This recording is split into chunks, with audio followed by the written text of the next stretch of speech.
In 1966, Botswana became an independent nation, but it did not look like the beginning of an economic success story.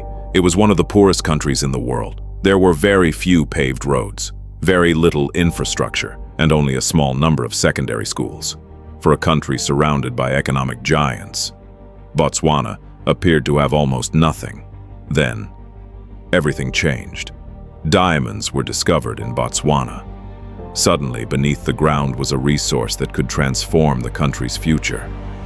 But here's the part of the story that is often forgotten. Diamonds alone did not make Botswana successful. The real story was what the country did with them. Welcome to African Wealth Files, where we don't chase views, we earn trust. At independence, Botswana's economy depended heavily on cattle and agriculture. The country was also dealing with the enormous challenge of developing a nation with limited resources. Then came a discovery that would change everything. Large diamond deposits were found at Orapa in the late 1960s. More discoveries followed. The potential was enormous, but Botswana faced a crucial decision. Would its diamonds simply become another source of wealth, controlled from outside the country? Or could the nation use them to build its own future? The government chose the second path. Botswana developed a partnership with De Beers, creating a system that allowed the country to benefit substantially from its diamond industry. As diamond production expanded, government revenues increased, and instead of treating the money as a temporary windfall, Botswana invested heavily in the foundations of a modern economy. Roads were built, schools expanded, healthcare improved, water infrastructure developed, and government reserves were strengthened. The country was beginning to turn natural wealth into national assets. For decades, Botswana maintained a reputation for relatively strong institutions, fiscal discipline, and political stability.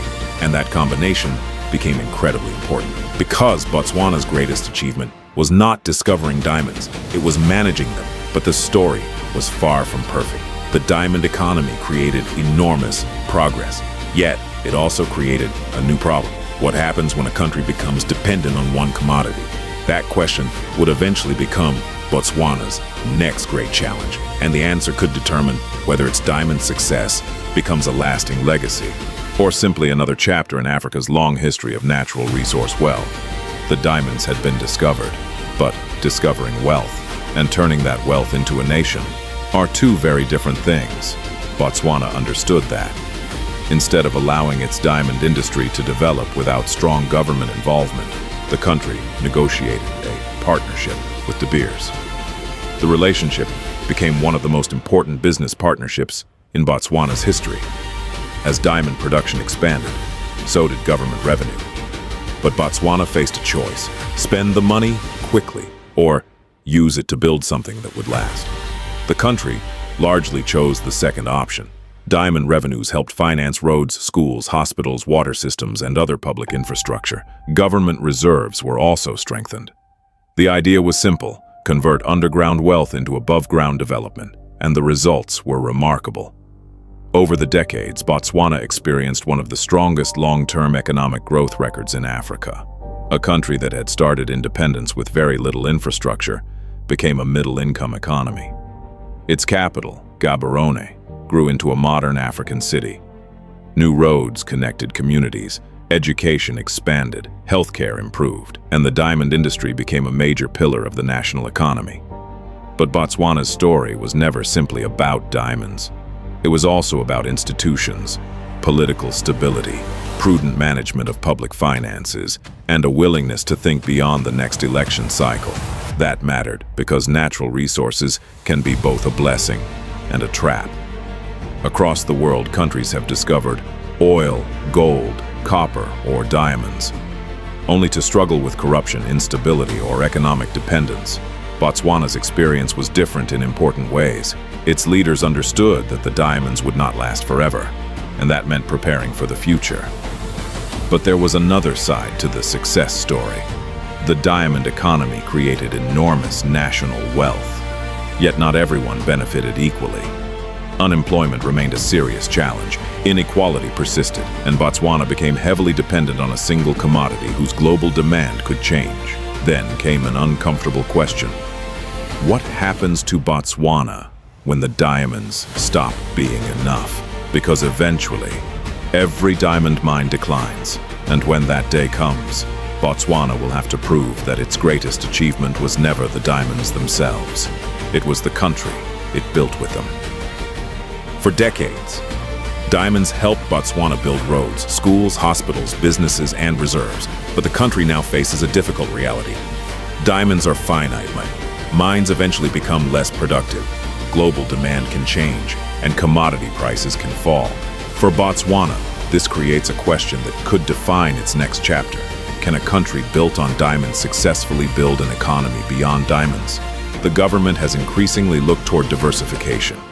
Tourism, financial services, agriculture, manufacturing, technology, and renewable energy. Botswana also possesses something that cannot be extracted from the ground: a reputation for political stability and relatively strong institutions.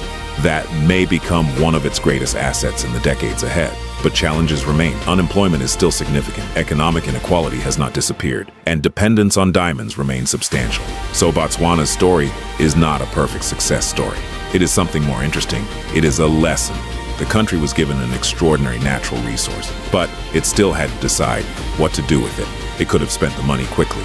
It could have allowed the wealth to disappear. Instead, much of that revenue was turned into infrastructure, public services, and national reserves. And that may be Botswana's greatest achievement, because the real value of a diamond is not simply what it sells for. The real value is what a country does with the wealth it creates. Botswana's journey also offers a lesson to the rest of Africa. Natural resources can create enormous opportunities. But resources alone cannot build a prosperous nation. Institutions matter, education matters, infrastructure matters, good governance matters, and perhaps, most importantly, long-term thinking matters. Botswana began its independence with very little. Then diamonds changed its possibilities. Now the country faces another transformation. The next chapter will not be written underground. It will be written by the people of Botswana and by what they build after the diamonds. This is why Botswana's story is bigger than diamonds. It is a story about choices, a story about opportunity, and a story about what can happen when a nation decides to turn natural wealth into a foundation for the future. Thank you for watching African Wealth Files. If you enjoyed this documentary, subscribe for more stories about Africa's greatest entrepreneurs, discoveries, businesses, and economic transformations. Because here, we don't chase views, we earn trust.